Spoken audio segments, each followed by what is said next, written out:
الحبيب أحمد بن عمر الشاتري ومشايخه وتلامذته وارض عنه وجميع العلماء والأولياء والصالحين ومؤلف الكتب النافعة من مشارق الأرض إلى مغربها وإلى أولياء هذه البلدة وعلمائها وصلاحائها وإلى أرواح والدينا ومشايخنا ومن أحسن علينا وجميع المسلمين والمسلمات والمؤمنين والمؤمنات إن الله يتغشاهم بالرحمة والمغفرة والجنة ويختم لنا ولكم بالحسنى في خير ولطف وعافية وإلى حضرة النبي محمد صلى الله عليه وسلم. الفاتحة.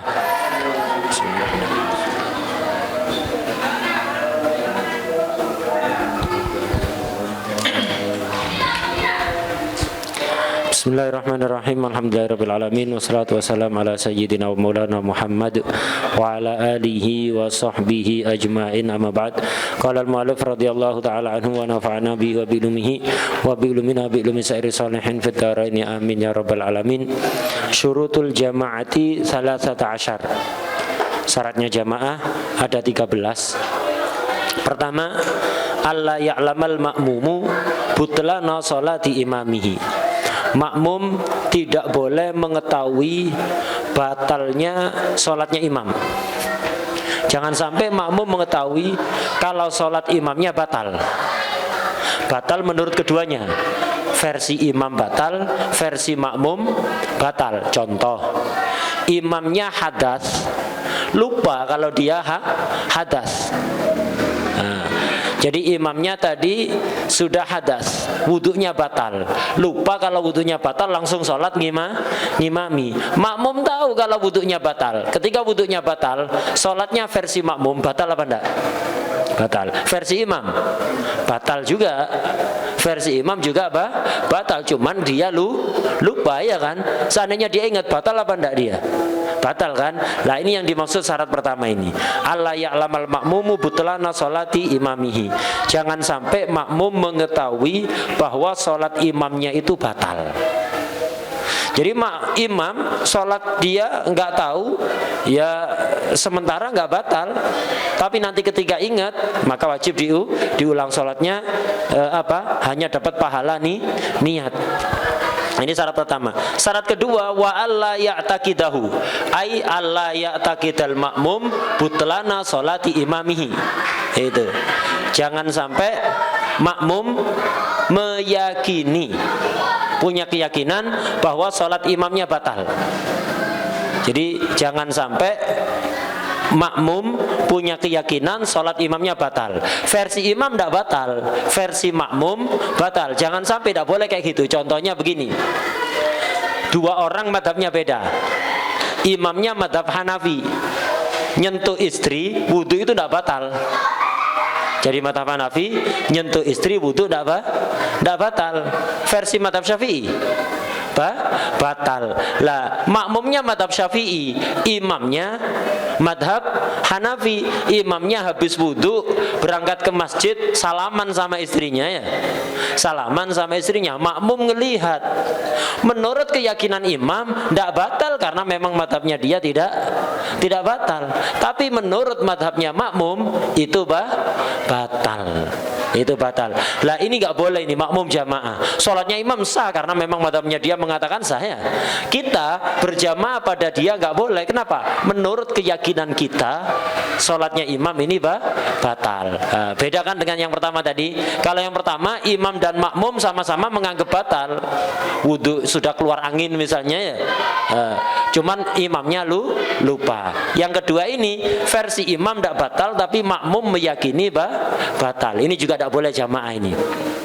Tidak boleh jamaah. Kemudian syarat yang ketiga, wa alla ya'taqida ay makmum wujuba qada'iha qada'is shalah alaihi alal imam. Makmum tidak boleh meyakini bahwa sholatnya imam wajib qada. Seperti contohnya tayamum kemarin, ya. Dalam bab tayamum ada kalanya tayamum itu wajib qada. Seperti apa contohnya? Kalau tayamum di daerah yang biasanya di situ nggak ada air, ini wajib sholat kan, ya? Sholatnya sah apa enggak? Sah, tapi wajib qada nanti. Lah, enggak boleh ini jamaah kepada orang yang sholatnya wajib di qada, itu enggak boleh. Atau imamnya ada luka. Imamnya ada luka yang ada di anggota tayamum, dikasih perban. Jadi imamnya wudunya nggak sempurna. Wudu plus tayamum, yang mana diperban itu lukanya ada di anggota tayamum ada di tangan misalnya. Dalam mazhab Syafi'i yang muktamad, kalau perbannya ada di anggota tayamum maka wajib qadha secara mutlak. Ini wajib sholatnya sah orang ini, tapi nggak boleh jadi imam. Hati-hati itu.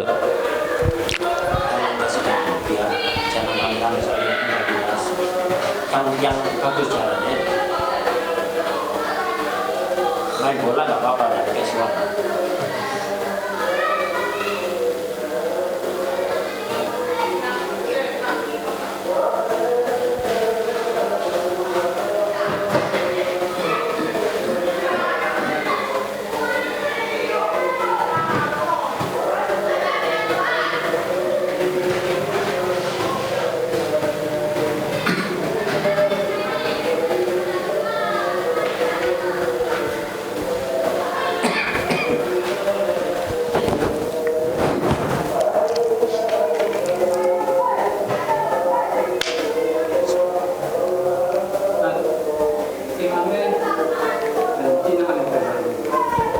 Nanti jadi jangan diselingi dengan pembahasan lain, biar fokus. Jadi syarat yang ketiga ini, tidak boleh makmum itu meyakini bahwa sholatnya imam wajib diqadha. Jangan sampai makmum punya keyakinan kalau sholat imamnya wajib diqadha. Contohnya kayak itu tadi, imamnya wudunya nggak sempurna karena ada satir yang nggak boleh dilepas, dan itu ada di anggota tayamum. Contoh, ini sering terjadi ketika sakit di rumah sakit, imamnya orang ini diinfus, kata dokter jangan dilepas, tidak boleh. Kenapa harus ngalir terus ini infus ini? Berbahaya kalau dilepas, pasang lepas berbahaya, tidak boleh dilepas ini. Jadi imamnya diinfus. Yang namanya infus kan ada plesternya kan ya, untuk melekatkan infus itu biar nggak lepas. Lah ini kan ada di tangan, ada di anggota tayamum, Lah orang seperti ini sholatnya wajib dan sah kalau sesuai aturan. Cuma walaupun sah, nanti kalau sudah dilepasi wajib qadha kalau udah normal lagi. Ini nggak boleh jadi imam. Walaupun orang alim ya, nggak boleh jadi imam, ini wajib qadha. Lah kalau ini kiai yang sakit dijaga santrinya suruh jadi imam, jangan kiainya yang jadi imam. Kiainya jadi imam pakai infus itu. Lah ini sholatnya wajib diqadha ini ya. Lah terus ya santrinya jadi imam? Ya santrinya yang jadi imam, jangan kiainya. Jelas ya? Itu jadi ini yang syarat yang ketiga. Jadi makmum tidak boleh punya keyakinan bahwa sholatnya imam wajib diqadha. Kemudian syarat keempat, wa alla yakunal imamu makmuman. Imamnya tidak boleh makmum. Jadi orang itu tidak bisa merangkap, ya jadi imam ya jadi makmum ya. Tidak boleh berjamaah kepada makmum. Kalau kepada mantan makmum tidak apa-apa. Berjamaah kepada makmum ini yang tidak boleh. Jadi ada imam di depan, kemudian di belakangnya ada makmum. Antum jamaah kepada makmum ini tidak sah. Tapi kalau mantan makmum tidak apa-apa, ya makmum masbuk. Tadinya makmum, imamnya sudah selesai, dia nambah rokaat, jamaah ke orang ini boleh apa enggak? Boleh. Kenapa? Dia bukan makmum tapi mantan makmum. Itu. Wa alla yakuna al imamu makmuman. Kemudian syarat berikutnya wa alla yakuna ummiyan. Itu. Imamnya tidak boleh orang ummi. Orang ummi ini orang yang bacaannya tidak benar. Tidak bisa baca huruf dengan benar, tidak bisa baca huruf, atau tidak sesuai makhrajnya. Sin diganti shin, ya. Hamzah diganti ain atau sebaliknya, ha diganti ha atau sebaliknya. Nah, ini tidak boleh jadi imam. Ini ummi, orang yang bacaan Fatihahnya tidak benar. Secara umum orang yang bacanya tidak benar. Catatan kaki di bawah wa alla yakuna ummiyan ini illa in kanal muqtadi bihi mislahu. Nah, itu. Illa in kanal muqtadi bihi mislahu fil harfil ma'juzi anhu. Kecuali jika makmumnya sama-sama ummi, tapi huruf yang nggak bisa harus sama. Misal imamnya nggak bisa baca ha atau nggak bisa baca ro, imamnya nggak bisa baca ro, nggak boleh kita jamak ke situ. Kecuali makmumnya juga sama nggak bisa baca ro, walaupun huruf penggantinya beda. Imamnya misalnya ar-rahmanir rahim, itu imamnya nggak tahu jadi huruf apa itu ya, baca ro-nya nggak benar. Makmumnya ar-rahmanir rahim, gantinya beda kan ya, tapi yang nggak dimampui sama huruf apa yang nggak mampu, ro, sama-sama ro yang nggak mampu, boleh ini jamaah ini walaupun gantinya beda. Tapi kalau huruf sama-sama ummi, yang satunya nggak bisa ro, satunya nggak bisa ha, nggak boleh jamaah ini. Kenapa?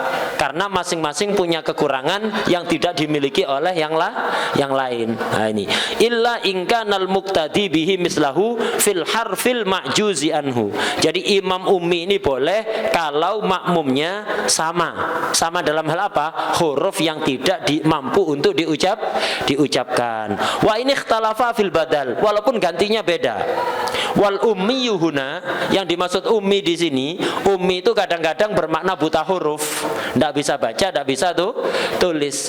Lah di sini yang dimaksud ummi malla yuhsinu harfan minal Fatihah, orang yang nggak bisa mengucapkan huruf Fatihah dari Fatihah.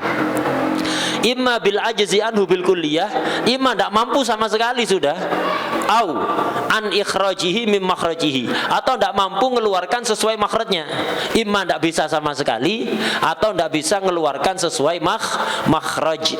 Itu shin jadi sin atau jadi tha, itu tidak sesuai makhrajnya. Ini nggak boleh jadi imam ini, kecuali jika makmumnya sama dalam hal huruf yang tidak dimampui. Udah, ini syarat yang ke berapa ini? 1, 2, 3, 4, 5 ya, gitu. Syarat kelima. Nah, ini banyak kadang-kadang, hati-hati kalau antum sholat mampir masjid di perjalanan. Kadang-kadang sering nemu imam model seperti ini ya, ini nggak sah ini antum jamaah.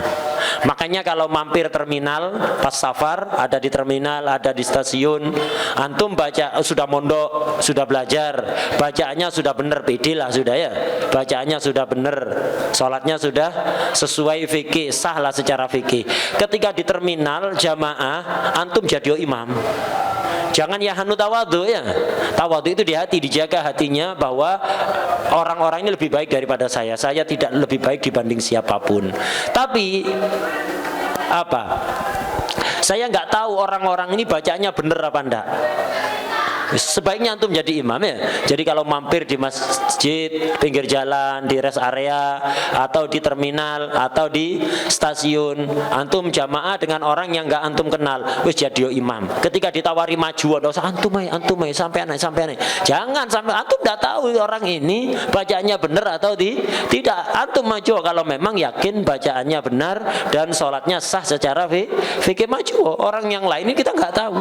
Ya, nah itu. Nah, jadi seperti itu yang benar. Tawadhu itu di hati ya. Tawadhu itu di hati. Dijaga hatinya, jangan sampai merasa lebih baik dibanding orang lain, begitu saja.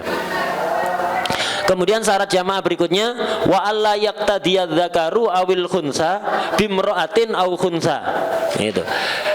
Jadi imam itu enggak boleh lebih rendah dibanding makmum, kurang dibanding makmum, walaupun hanya kemungkinan.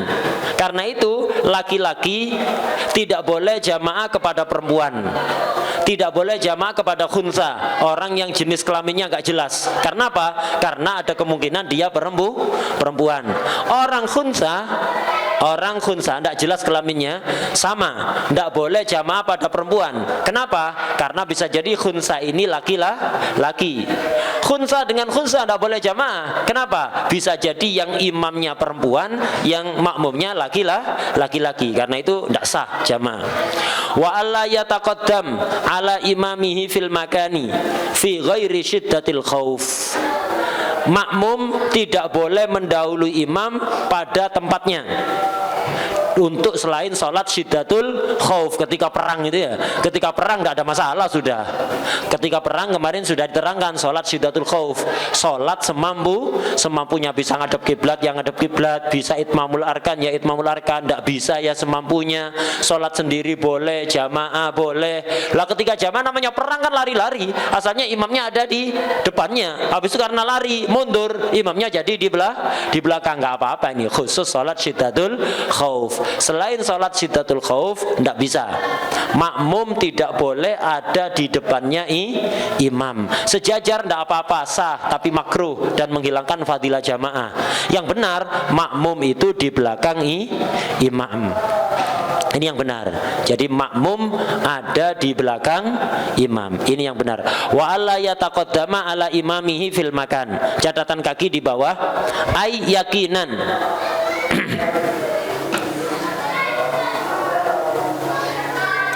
Nah, jadi yakinan, yakin, harus yakin ini bahwa makmum tidak mendahului imam. Mendahului dengan apanya? Bima tamada alaihi, dengan anggota badan yang dijadikan alat untuk berpijak. Dengan anggota badan, jadi jangan sampai makmum ada di depannya imam.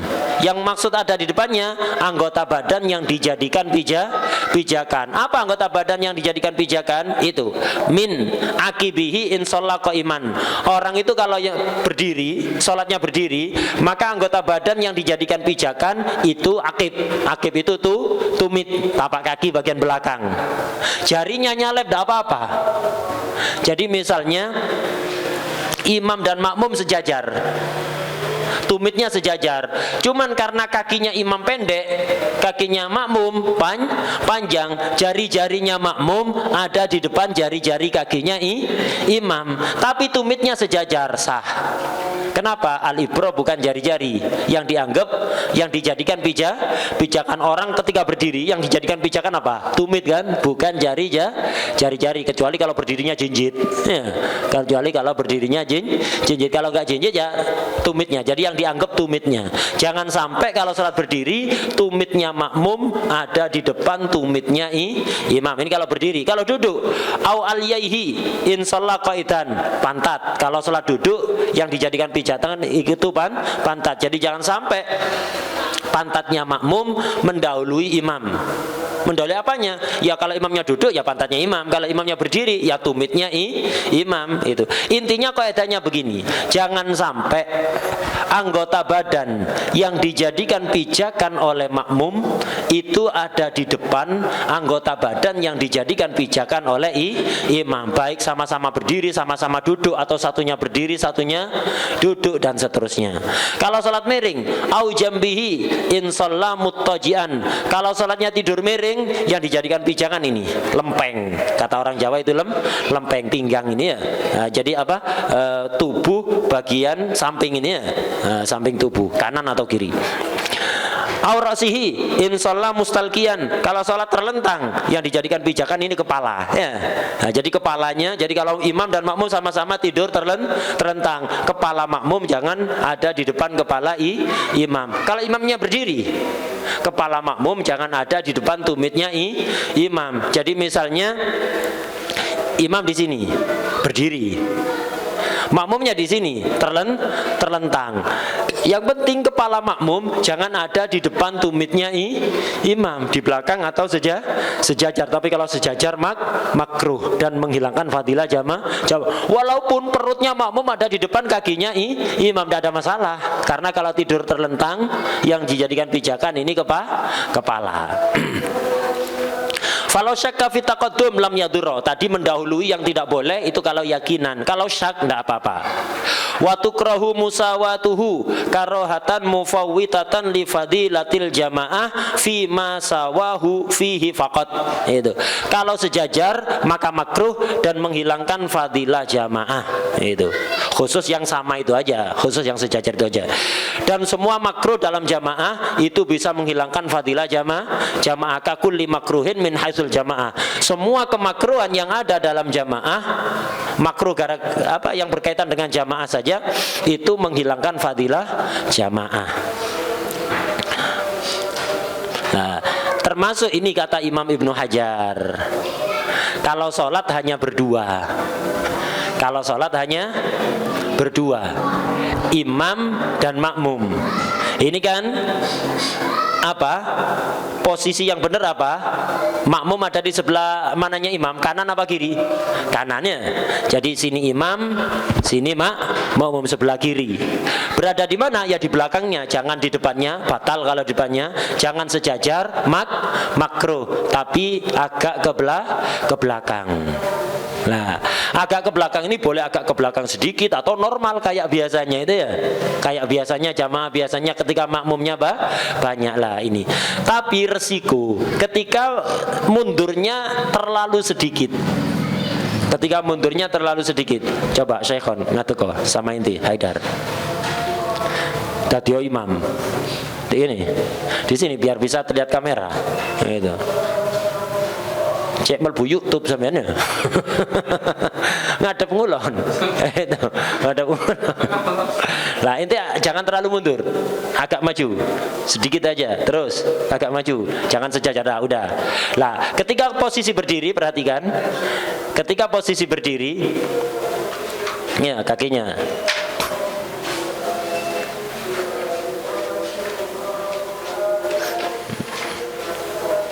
belakangnya bukan depannya. Oh, yang di itu kan tumitnya.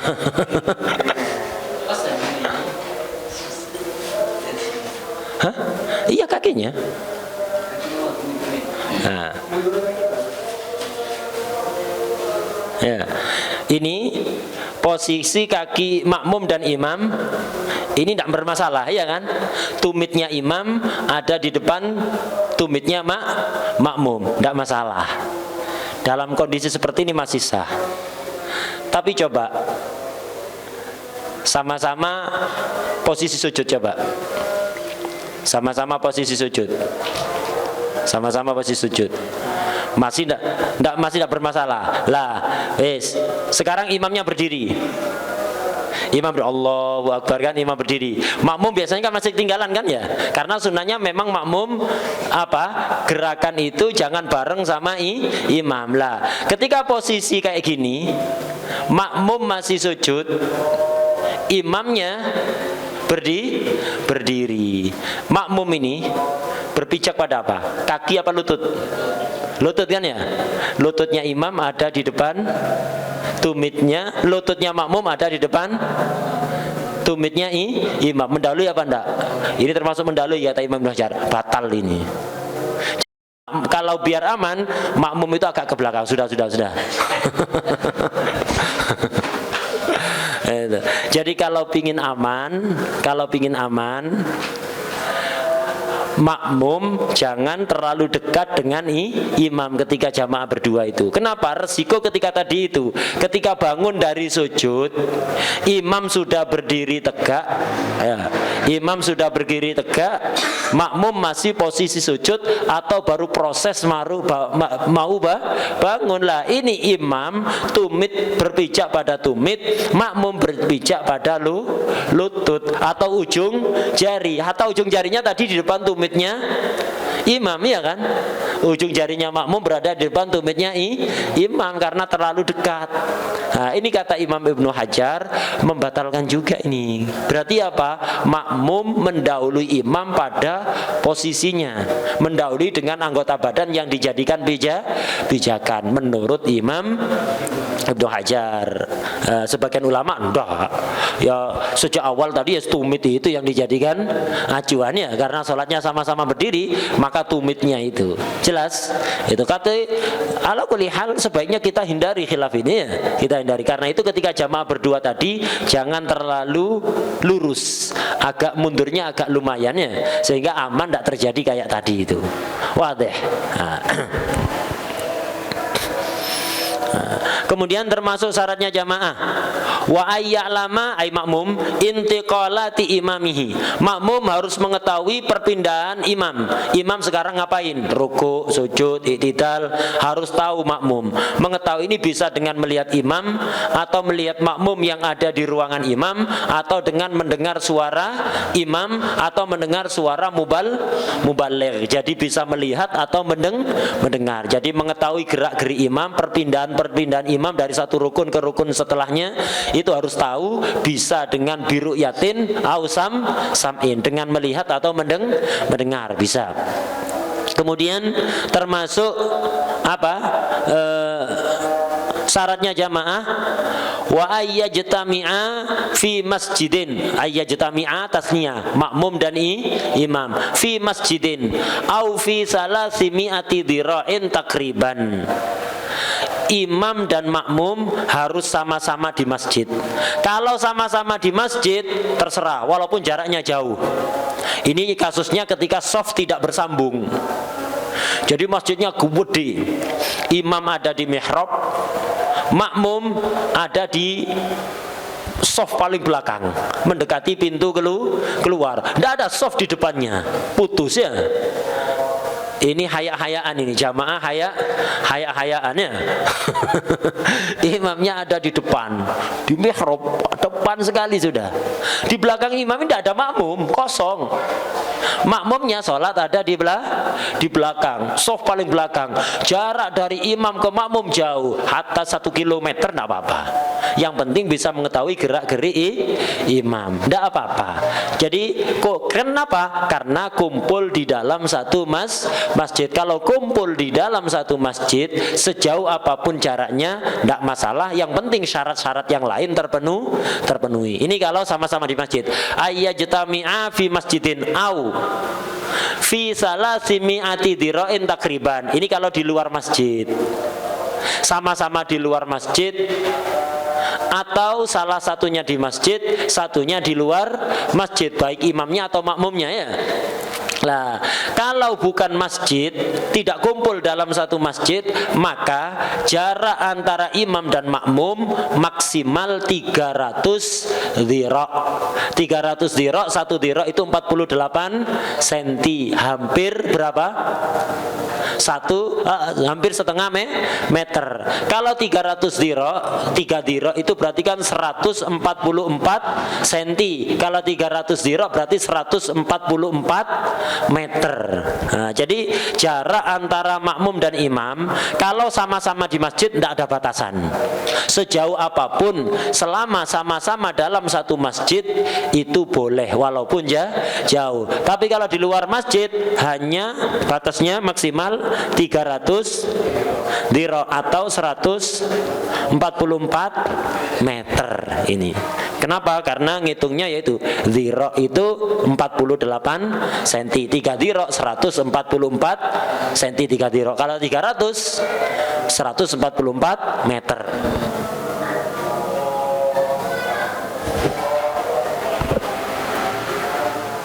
Nah, ini syaratnya. Jadi harus kumpul dalam satu masjid. Terserah sejauh apapun kalau sama-sama dalam satu masjid. Kayak Masjidil Haram, kalau Masjid Nabawi, imamnya di shaf di mihrab, makmumnya di shaf paling belakang, nggak masalah walaupun tidak ada shaf nyambungnya. Tapi kalau bukan masjid, lapangan, musola, aula, atau apa saja gedung-gedung yang lain, jarak maksimal itu 144 meter. 300 dhira'. Ini maksimal. Ini kalau shaf tidak nyambung. Jadi dihitung dari imam sampai ke makmum ini. Tapi kalau ada shaf nyambung, ngitungnya dari shaf paling belakang ya. Jarak antara shaf dan shaf ini jangan sampai lebih dari itu. Wadih. Ini untuk sah. Wa ayyajtami'a fi masjidin au fi salasimi'ati dira'in. Itu catatan kaki di bawah. Wa ayyajtami'a fi masjidin, kumpul dalam satu masjid. Kalau dalam satu masjid, wa in ba'udatil masafah, walaupun jaraknya sangat jauh. Wa halatil abniyah, dan terpisah oleh ruangan-ruangan, tidak ada masalah kalau dalam masjid. Yang penting mengetahui gerak-gerik imam, jaraknya sejauh apapun, yang penting masih satu masjid, itu tidak apa-apa walaupun sangat jauh dan terpisah oleh beberapa ruangan, karena masjidnya dibentuk menjadi beberapa ruangan, tidak ada masalah itu. Tapi disyaratkan kalau dalam masjid, jadi intinya jamaah kalau sama-sama di masjid, makmum dan imam, ini syaratnya lebih ringan dibanding apa? Dibanding kalau di luar masjid. Kalau di dalam masjid itu, kalau di dalam masjid syaratnya cuma ini. Jadi kalau idza kana fi masjidin, idza kana makmum dan imam sama-sama di masjid, maka syaratnya cuma ini. Apa?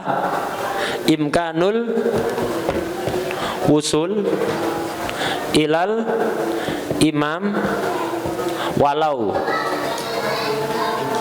biz wirarin wan etofin. Di sini cukup. Jadi kalau sama-sama di masjid, syarat jamaah itu yang penting makmum bisa sampai kepada imam, walaupun harus putar balik badan dulu, badannya muter membelakangi kiblat. Kenapa membelakangi? Karena pintunya di belakang. Kayak masjid lantai 2 yang tangganya untuk naik turun itu ada di belakang. Lah ini makmum mengetahui gerak-gerik imam karena melihat dari atas ada lubangnya atau dengar suara. Walaupun tidak melihat, tidak masalah. Walaupun nggak ngelihat, kenapa? Tutup full. Jadi lantai 2-nya itu tutup, tidak ada lubang. Biasanya kan kalau lantai 2, masjid lantai 1, 2 di depan itu kan dilobangi kan ya, biar yang atas bisa ngelihat yang di bawah. Ini tidak full bangunan, di dek semuanya. Jadi hanya dengar suara imam dari bawah, itu hanya dengar suara, nggak ngelihat. Tidak apa-apa kalau masjid. Yang penting bisa sampai kepada imam, walaupun harus mundur membelakangi kiblat. Izwirar dan itof ini atof tafsir, sama aja. In itof ya izwirar. Apa in itof izwirar itu? Yaitu membelakangi kiblat, membalik badan sehingga makmum membelakangi kiblat. Tidak ada masalah. Yang penting bisa sampai. Beda kalau masjid belum jadi, masjid 2 lantai belum ada tangganya. Lu makmumnya tadi ke situ gimana? Ya cara Tarsan, ya pakai tali ya. Belum ada tangganya, tidak sah ini. Lu kan bisa sampai dengan cara Tarsan. Lah cara Tarsan ini murur adi apa bukan? Jalan normal apa enggak? Enggak normal. Imkanul wusul ai bil murur al adi, dengan jalan yang normal, bukan pakai tali, bukan lompat tinggi dan yang lain-lain, tapi jalan normal. Nah, ini catatan kaki di bawah seperti itu. Wa in ba'udatil masafa wa halatil abniyah lakin bi syarti imkanil murur al adi. Itu. Tapi harus ada dengan syarat bisa untuk lewat secara normal. Mingkullin min mahallihima ilal akhor, dari tempatnya imam ke tempatnya makmum, dari tempatnya makmum ke tempatnya imam, bisa sampai dengan jalan normal, walau bizwirarin wan itofin, walaupun harus membelakangi kiblat, harus balik badan ke belakang. Itu tidak apa-apa kalau di dalam masjid. Jadi kalau dalam masjid syaratnya jamaah cukup ini. Di samping syarat yang lainnya berlaku, syarat yang di atas tadi masih berlaku ya. Nah, ada syarat tambahan ini. Ini kalau idza kana fi masjid. Tapi kalau nggak seperti itu, idza lam yakuna fi masjid. Kalau dua-duanya nggak di masjid, kalau kedua orang itu nggak di masjid, imam sama-sama bukan masjid ya, sama-sama nggak di masjid, atau imamnya masjid, makmum di luar masjid, atau sebaliknya, makmum di masjid, imamnya di luar masjid, sama ini. Pokok intinya dua-duanya itu, keduanya tidak di masjid. imma dua-duanya memang nggak di masjid atau salah satunya nggak di masjid, maka syaratnya lebih ketat. Kalau ini pertama syaratnya harus imkanul wusul bi ghairi izwirarin, tak singkat, wan itofin. Syarat kedua apa? Adamu mani'ir ru'yah. Adamu mani'ir ru'yah gitu. Di catatan yang dulu pas apa di situ?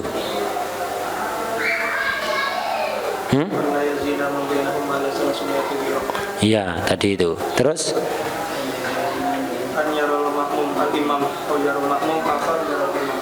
oh iya, itu bahasa itu lebih enak, lebih detail ya. Ayarol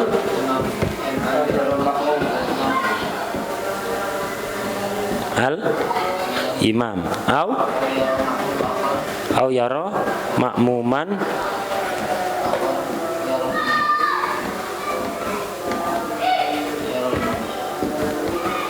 terus syaratnya lagi ya tadi itu alla yazida ma bainahuma ala salasimiati diro, tadi itu yang di matan sudah ada di yakutnya itu ya. Nah ini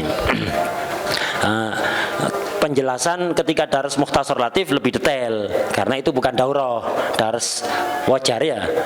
Dars adi itu wajar, jadi ya tidak terkejar target sejak dijelaskan sedetail-detailnya sesuai kelasnya. Tapi kalau ini karena daurah ya nggak bisa sedetail di mukhtasar latif itu. Nah, karena itu catatan-catatan kayak gitu itu dijaga. Jangan habis dars sudah. Kenapa? Nanti antum naik ke kitab atasnya, keterangan itu akan terulang dengan tambahan keterangan yang lebih lebar ketika naik ke atap atasnya. Naik ke kitab atasnya lagi, hatta antum sampai dars minhaj, syarah minhaj sekalipun, keterangan itu tetap diperlukan ya. Cuman nanti ada keterangan tambahan yang tidak dibahas sebelumnya gitu. Jadi harus dijaga catatan itu. Jangan kemudian dihilangkan. Karena itu usahakan buku seperti itu yang kuat ya, yang kuat sehingga awet. Jangan di kertas lembaran diselempitno ada di kitab itu ya, disisipkan ada di kitab, habis itu hilang di mana kertasnya dulu, atau kacar-kacir nggak jelas ya. Nah, itu jangan. Jadi usahakan seperti itu. Enak kalau antum ada buku khusus untuk nyatet-nyatet kayak gitu, enak, dars apapun tinggal bawa. Oh iya ini sudah ada, nggak perlu nyatet ulang. Kalau ada keterangan tambahan baru ditambahkan. Karena itu catatan-catatan kayak gitu sisakan tempat kosong di bawah atau di samping untuk kalau ada keterangan tambahan tinggal ditandai, kasih angka, kasih tambahan keterangan begitu.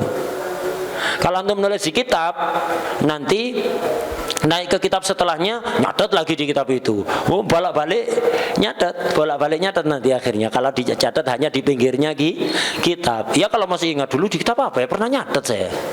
Lupa. Bingung akhirnya nulis terus.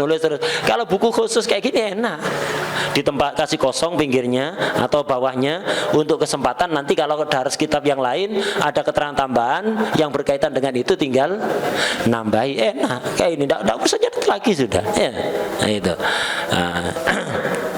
Jadi kalau imam dan makmum sama-sama tidak di masjid atau satunya di masjid satunya tidak, maka syaratnya ini imkanul wusul bi ghairi zwirarin wan itofin.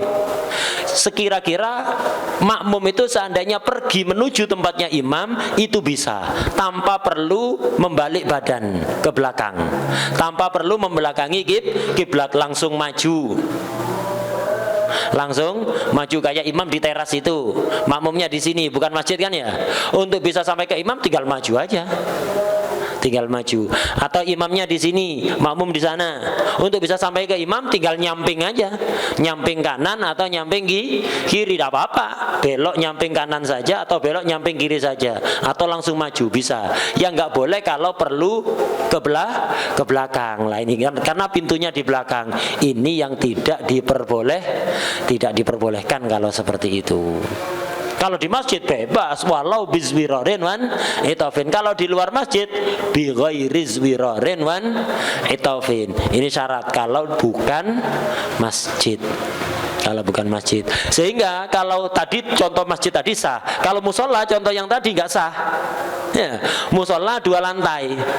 Tangganya di belakang nggak sah ini. Yang jamaah di atas itu nggak sah. Lu ngelihat imam kok. Jadi musola bangunannya 2 lantai.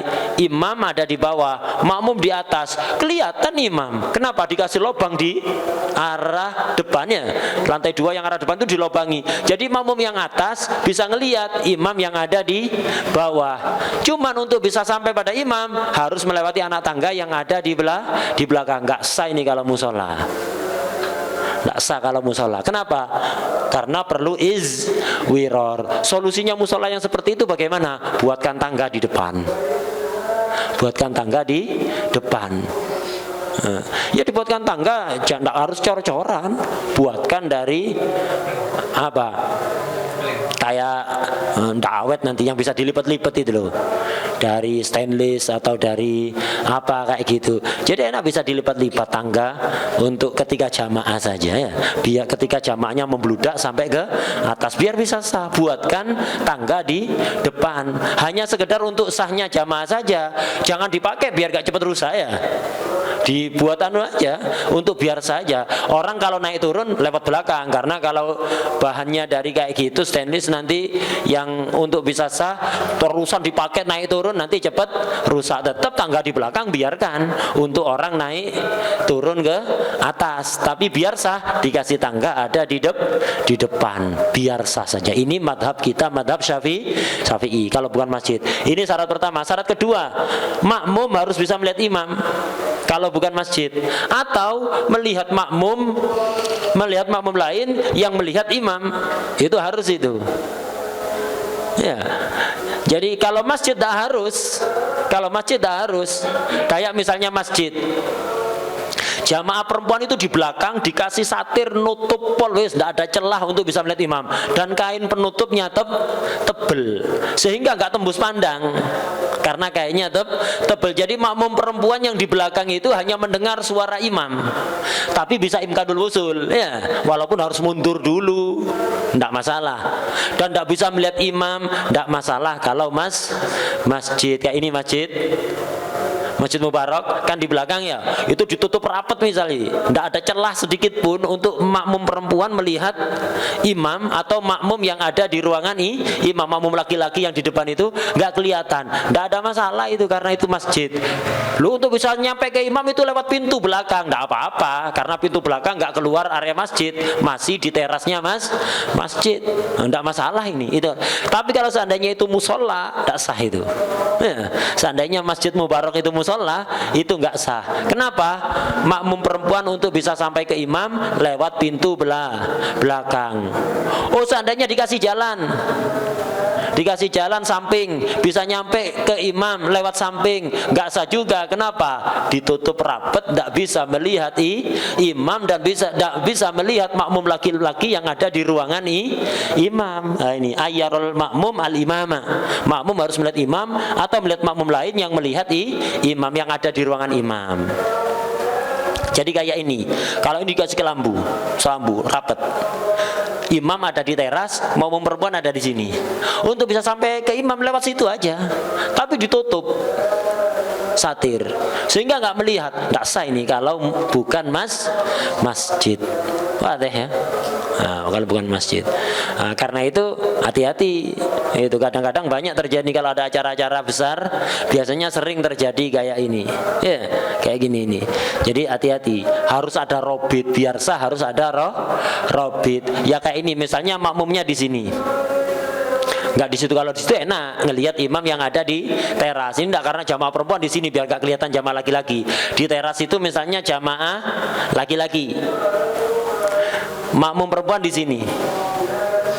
Bisa nyampe ke imam lewat pintu tanpa harus mundur. Tapi masalahnya nggak ngelihat imam, ketutup kan ini kan ya, nggak ngelihat imam. Kalau berdirinya lurus pintu itu ngelihat imam atau ngelihat makmum yang di luar nggak masalah. Ini berdirinya di sini sendirian, nggak ngelihat imam, nggak ngelihat makmum laki-laki yang ada di situ, nggak sah. Biar sah di pintu kasih orang. kasih makmum, ini statusnya robit. Robit ini statusnya mirip imam, artinya mirip imam. Makmum yang di sini nggak boleh mendahului dia, khususnya dalam urusan takbiratul ihram. Kalau yang di pintu itu belum takbiratul ihram, yang di sini belum takbiratul ihram. Karena itu yang jadi robit harus orang yang semangat sholatnya, ya. Harus yang semangat. Kalau nggak semangat pendoen. Itu hati-hati. Itu apa contoh misalnya kayak di tempatnya Habib Taufik, kalau ada acara kan imamnya di rumah itu kan ya, banyak makmum yang di zawiyah. Makmum yang di zawiyah ini bisa sampai ke imam tinggal nyamping aja kan, nyamping terus ke barat, ya. Tempat acara kemarin itu loh, tinggal barat. Untuk bisa usul bighairis wiror bisa, tapi masalahnya nggak ngelihat imam, nggak ngelihat makmum yang ada di ruangan imam. Ini tidak sah, kecuali di jalan itu, di gang itu ada makmum. Dan antum ngelihat dari zawiyah, jadi dari zawiyah itu ngelihat makmum yang di luar.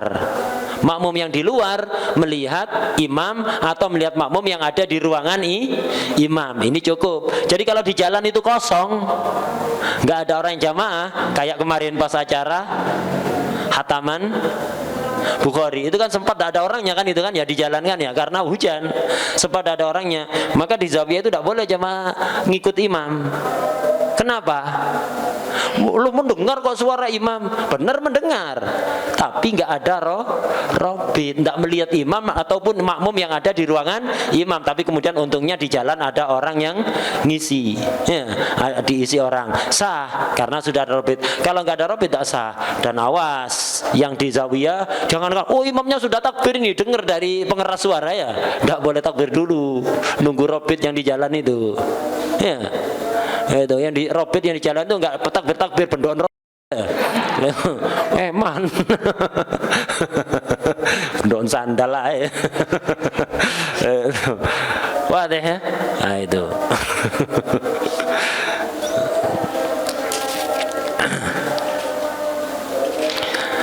Nah, ini penting ini. Nah, terus syarat ketiga itu tadi, kalau bukan masjid, jarak antara makmum dengan imam atau dengan soft terakhir jangan melebihi 300 dhira. 300 dhira ini takriban, bukan hitungan pasti, kira-kira kurang lebih. Artinya lebih-lebih dikit tidak masalah. Catatan kaki takriban itu fala yadurru ziyadatu salasati adru'in wa maqarabaha. Lebih-lebih 3 dhira tidak ada masalah lah, masih makfu. Kalau lebihnya kebanyakan tidak boleh ya. Jadi takriban, hitungan 300 dhira ini takriban. Kemudian termasuk syaratnya jamaah, wa ayyan wiyal makmumu al jama'ata au nahwaha. Itu. Makmum harusnya jamaah atau semisalnya makmuman atau jamaatan itu. Jadi harus ada niat yang menunjukkan bahwa dia ngikuti imam. Harus ada niat. Imam tidak harus niat jamaah. Tapi kalau imam tidak niat jamaah, dia nggak dapat fadilah jamaah. Makmum harus. Kalau dia hanya ngikut-ngikut tanpa niat jamaah, maka bisa batal sholatnya. Catatan kaki di bawah. Falau taba'a qasdan bila niyatin. Kalau ada orang ngikuti sholatnya orang lain, qasdan sengaja, bukan kebetulan. Jadi di depan sana ada orang sholat, ana sholat di belakangnya, ana ngikuti orang itu tanpa niat jamaah, tanpa niat jadi makmum, tanpa niat jamaah. Ana ruku nunggu orang di depan, ana itidal nunggu orang di depan. Qasdan sengaja, bukan kebetulan. Ana ruku kebetulan di depan juga ruku, bukan kebetulan, sengaja ngikuti. Bila niatin, tanpa niat jamaah, au ma'asyaki fiha, atau ragu saya niat jamaah apa enggak tadi itu, watolan tidorhu urfan, dan tak ada terjadi penantian yang lama. Jadi sebelum anak ngikuti, sebelum dia ruku, dia berdiri, anak juga berdiri, terjadi penantian yang lama. Dia ruku, anak ngikut ruku, batolat sholatuhu. Sholat yang di belakang itu, orang yang di belakang itu batal. Jadi nggak boleh pura-pura jamaah, pura-pura jamaah. Waduh, imamnya di masjid ini anak tidak cocok, tidak cocok. Tapi tidak jamaah jadi omongan sak kampung. pura-pura jamaah ya, pura-pura dan niat jamaah tapi sholatnya nunggu ngikuti yang di depan, pura-pura jamaah. Nah ini hukum asalnya tidak boleh, tapi ada yang memperbolehkan kemarin ya di Mukhtasar Latif waktu daras ada keterangannya di syarahnya itu ya, termasuk udzur itu ketika imamnya tidak benar. Cuman kalau kita nggak jamaah jadi omongan, akhirnya pura-pura jamaah untuk menghindari omongan orang. Nah, ya tidak jadi jamaah ini, tapi ini nggak batal walaupun sengaja ngikuti tanpa niat jamaah. Kenapa? Ada udzur, ada udzur. Tapi ya jangan dilakukan kayak gitulah, ngapain? Kenapa kita takut omongan orang? Akhirnya kita mengorbankan sholat kita tidak jamaah. Imamnya nggak tepat, cari masjid lain, beres udah. Ya, imamnya tidak benar ini, cari masjid lain. Waduh, jadi omongan, tidak ada urusan jadi omongan. Ngapain? Yang penting benar. Indah syariah benar ya. Itu mau orang ngomong apa aja terserah. Apa kata dunia? Emang gue pikirin kata dunia? Gitu harus gitu ya. Jangan apa kata dunia. Emang gue pikirin kata dunia. Yang penting komentarnya Allah bagaimana. Begitu ya. Cari masjid lain. Cari masjid. Kalau doror beda. Kalau nggak sedih itu pedeng misalnya dibaca ya, nah, itu baru beda doror. Itu kan sekedar omongan orang, ngapain ribut dengan omongan orang? Terserah orang ngomong apa. Yang jelas kalau antum memperhatikan omongan orang nggak bakalan bener, nggak bakalan bener. Antum ini ngelakukan seperti ini dikomentari orang, diganti, dikomentari orang lain nanti, ganti lagi, komentari orang lain lagi. Kayak kisahnya siapa? Luqman Hakim sama putranya ya. Luqman Hakim sama putranya keluar bawa himar. Himar itu wajarnya tidak dibuat boncengan. Kenapa? Hewannya terlalu kecil. Kalau kuda dibuat boncengan wajar. Tapi kalau himar ini nggak kuat. Nah, Luqman Hakim keluar sama putranya. Luqman Hakim sama putranya naik himar boncengan. Baru keluar rumah banyak yang komentar. Ini orang ini nggak pokro, kata orang Jawa itu nggak pokro. Masa himar dibuat boncengan? Ini nggak kuat ah. Dikomentari, boncengan dikomentari. Akhirnya kata Luqman Hakim, putraku kamu turun. Kenapa? Dikomentari orang itu. Katanya himar kok dibuat boncengan, kamu turun, saya yang naik. Setelah putranya turun, ada lagi yang komentar, bapak dak pokro. Bapaknya naik, anaknya suruh jalannya. Itu.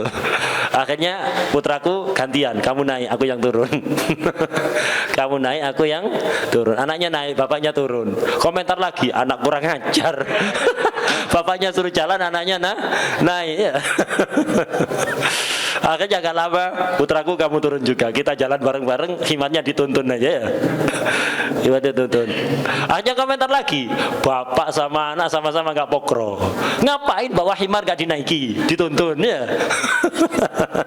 Tidak ada benernya. Nah terus yang bener bagaimana? Udah lakukan yang bener menurut antum yang gak bertentangan dengan syariat.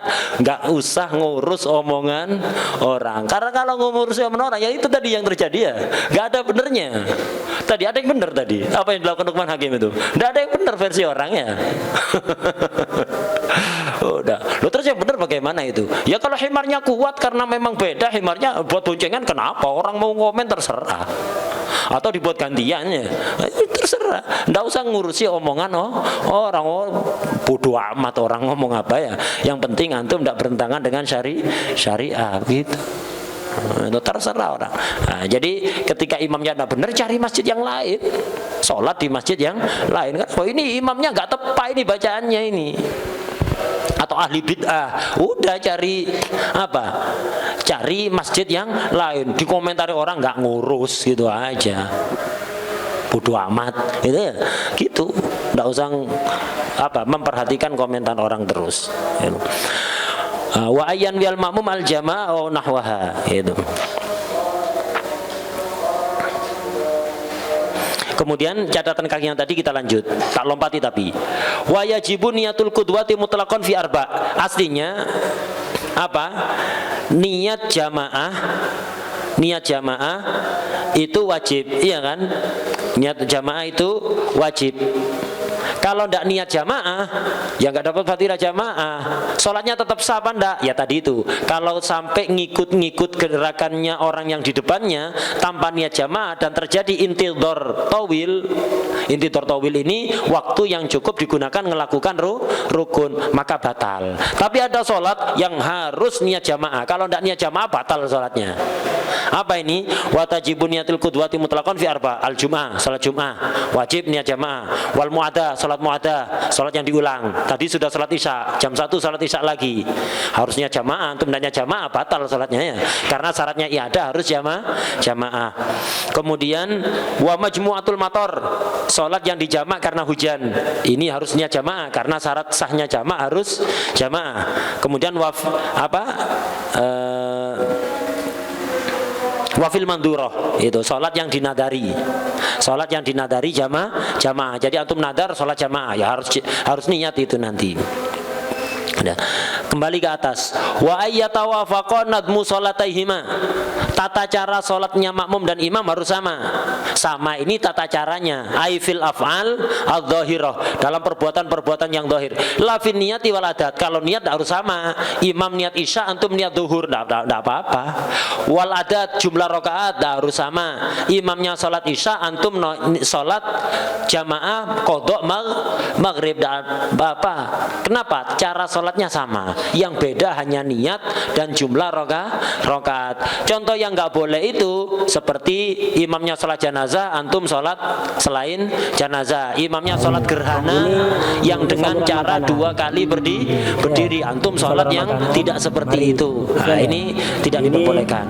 Kemudian termasuk syaratnya jamaah lagi wa ayyuwafiqal ma'mumu al-imama fi kulli sunnatin fahishatil mukhalafah. Makmum harus mencocoki imam di dalam semua sunnah yang kalau berbeda itu fahish, perbedaan yang mencolok. Jadi makmum tidak boleh berbeda dengan imam dalam kesunatan-kesunatan yang perbedaannya mencolok. Itu ada 4 macam. Ada kunut, ada tasyahud awal, ada sujud tilawah, ada apa? Kunut, tasyahud awal, kunut, tasyahud awal, sujud tilawah, sama apa lagi? Nah ini kan sampai sini aja ini. Yaitu kunut, tasyahud awal, sujud tilawah. Satunya lagi apa? Ini contoh penyembelihan yang sah seperti ini. Dua saluran itu yang terputus semua. Ini saluran nafas. Jadi untuk apa? Untuk tasyahud awal, untuk sujud tilawah ini wajib cocok. Kalau imam sujud tilawah, makmum harus sujud tilawah. Kalau imam tidak sujud tilawah, makmum tidak boleh sujud tilawah. Ini wujubul muwafaqah fi'lan watarkan. Jadi wajib sama, fi'lan watarkan. Kalau imam melakukan, makmum harus melakukan. Kalau imam meninggalkan, makmum harus meninggalkan. Tambahan lagi sujud sahwi ya. Sujud sahwi. Jadi ada sujud sahwi, sujud tilawah, kemudian kunut sama tasyahud. Yang tajibul muwafaqah fi'lan watarkan. Jadi tajibul muwafaqah ini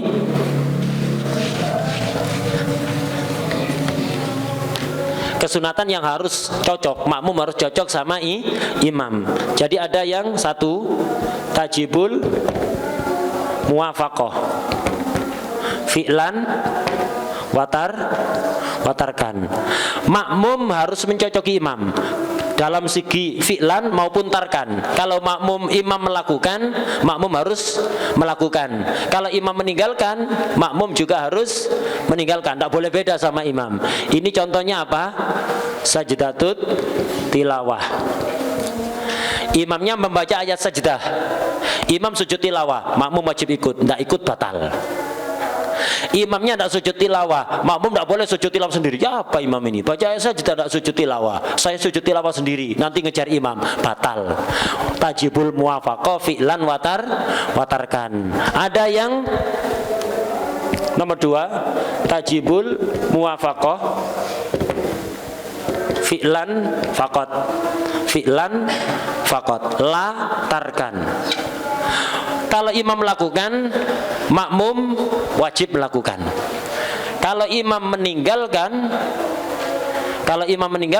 makmum tidak harus. Contohnya sujud sahwi. Sujud sahwi. Kalau ada sebab-sebab sujud sahwi, imam kok sujud sahwi, wajib makmum ikut. Tajibul muwafaqatu fi'lan, wajib mencocoki dalam segi perbuatan. Artinya kalau imam sujud sahwi, makmum harus sujud sahwi. Tidak ikut batal. Tapi tarkan tidak harus ikut. Kalau ada sebab sujud sahwi, imamnya tadi tidak kunut, harusnya sujud sahwi kan ya, sunat sujud sahwi. Imamnya tidak sujud sahwi, langsung salam, makmum sunat sujud sahwi. Tidak harus mencocoki dalam hal tarkan. Fi'lannya harus mencocoki, tarkan enggak. Itu. Ada yang sebaliknya. Nomor 3. Tajibul muwafaqah tarkan. Tarkan la fi'lan. Kalau imam meninggalkan, makmum harus meninggalkan. Kalau imam melakukan, makmum tidak harus melakukan. Contohnya tasyahud awal. Tasyahud awal itu, kalau imam meninggalkan, makmum tidak boleh tasyahud awal sendiri. Wajib muwafaqah tarkan. Jadi kalau ada imam lupa tidak tasyahud awal atau hatta sengaja, imamnya meninggalkan tasyahud awal, makmum wajib muwafaqah tarkan. Wajib, tidak boleh tasyahud awal. Sampai tasyahud awal batal makmum. Ya. Jadi kalau imamnya tidak tasyahud awal, makmum tidak boleh tasyahud awal. Wajib muwafaqah tarkan. La fi'lan. Untuk fi'lan tidak harus. Kalau imamnya tasyahud awal, makmum boleh berdiri dulu. Males. Boleh. Jadi untuk tarkan tidak harus, untuk fi'lan tidak harus mencocok. Kalau imamnya tasyahud awal, makmum boleh ikut, boleh enggak. Secara sengaja. Boleh enggak ikut. Ada yang nomor 4 kunut. Kunut ini latarkan wala fi'lan. Ini kunut. Tidak harus mencocoki. Latarkan wala fi'lan. Imam meninggalkan, makmum boleh melakukan. Imam melakukan, makmum boleh meninggalkan. Contohnya kunut. Jadi imamnya kunut, makmum sujud duluan, tidak apa-apa. Imamnya sujud tidak kunut, makmumnya kunut sendiri, boleh. Tidak wajib muwafaqah latarkan wala fi'lan. Wadah ya? Nah, ini berkaitan dengan syarat ini. Apa wa ayyuwafiqal ma'mumu al-imama fi kulli sunnatin fahishatil mukhalafah. Makmum harus mencocoki imam di dalam setiap kesunatan yang kalau berbeda di situ akan mencolok. Nah, berarti yang harus mengikuti apa? Contohnya apa ini? Syarat ini sujud tilawah wajib cocok fi'lan watar kan. Sujud sahwi wajib cocok fi'lan. Tasyahud awal wajib cocok tarkan. Kalau kunut tidak masuk. Kunut tidak masuk ke syarat ini ya, karena tidak wajib muwafaqah kunut ini. Kunut tidak wajib muwafaqah. Wadah? Nah. Catatan kaki di bawah itu yang wa ayyuwafiqal ma'mum al-imam fi kulli sunnatin fahishatil mukhalafah. Falau sajadal imam litilawah wa tarakahal makmum au aksahu. Imam sujud tilawah, makmum tidak melakukan, atau sebaliknya. Imam tidak sujud tilawah, makmum melakukan. Au tarakal imam at-tasyahhudul awal. Imam meninggalkan tasyahud awal, makmum harus cocok kan tarkannya. Imam meninggalkan tasyahud awal, wa tasyahhadul makmum tasyahud sendiri, batal ya. Kenapa wajib cocok tarkan dalam hal ini? Kayak yang ini fi'lan watarkan, yang sujud sahwi fi'lan la tarkan. Amma lau tasyahadal imam wa qal ma'mum. Untuk tasyahud tadi fi'lan wajib cocok apa enggak?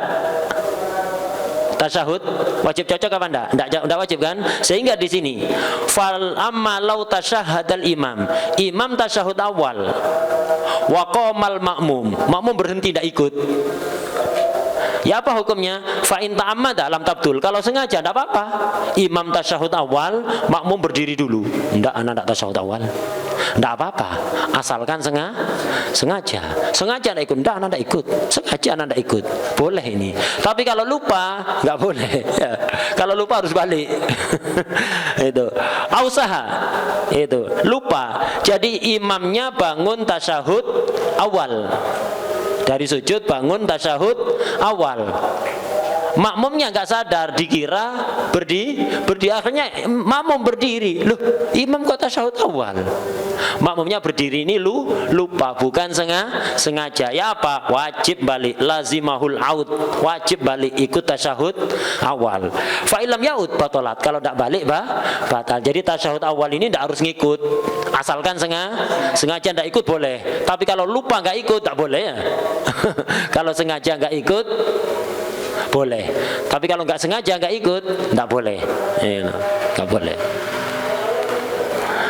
Kemudian syarat yang terakhir, syaratnya jamaah, wa ayyutabi'ahu, makmum itu harus ngikuti imam. Artinya ngikuti imam, jangan terlalu lambat, jangan mendahului. Sudah diterangkan dulu di Mukhtasar Latif, mendahului imam satu rukun haram, tapi tidak batal.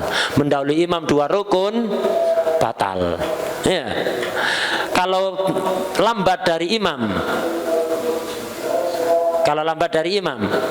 kalau satu rukun makruh, kalau dua rukun batal kalau tanpa udur. Dan sudah tuliskan dulu nadhomnya juga ya, udur yang sampai 3 rukun panjang itu. Nah, itu sudah dijelaskan pada Dars Mukhtasar Latif. Nah, ini pelan-pelan tadi, soalnya memang penting dalam bab jamaah ini didetailkan tadi, agak penting, jadi tidak apa-apa dapat ini saja. Nah, kita cukupkan di sini. Untuk pembahasan sunanul jamaah, makruhatul jamaah kita bahas besok insyaallah. Karena besok ada Al-Fakir, ada jam di Dalwa sampai jam 12. Jadi apa? Insya Allah sholat duhurnya 12:30 ya kayak tadi. Jadi 12:30 baru sholat duhur. Biasanya kan sebelum 12:30 sudah mulai dars. Ini insya Allah besok 12:30 baru sholat duhur. Setelah sholat duhur langsung dimulai karena jadwal di Dalwa sampai jam 12 besok. Wallahu a'lam. Al-Fatihah.